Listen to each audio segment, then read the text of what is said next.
Thank you for joining the Center for Career Planning as we review how to access and utilize collections on Handshake using a desktop computer. The first thing that you'll do is sign into Handshake using your CNU email address. Once you've logged in, your screen will automatically direct you to the Explore page. Then you'll select the Jobs tab on the left toolbar. Next to the Search Jobs engine on Handshake, there will be several filtering options. The first option directly to the right of the search engine is CNU Collections. Select CNU Collections. Then select the Choose a Collection search engine and a list of options will appear.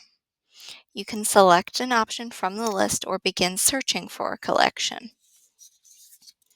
You may be familiar with the Center for Career Planning's career pathways: creative, business, tech and analysis, environmental and medical sciences, public service, and helping.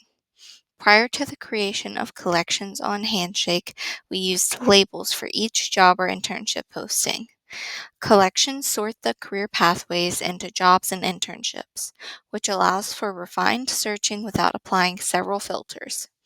There are also collections outside of our career pathways, such as popular with alumni and on-campus jobs. Once you found the collection you're interested in, select the collection. Handshake will display positions that are in the collection. You may be interested in adding additional filters to refine your search even further. If so, select the filtering options next to the CNU Collections drop-down. Thank you for watching the Guide to Handshake Collections with the Center for Career Planning.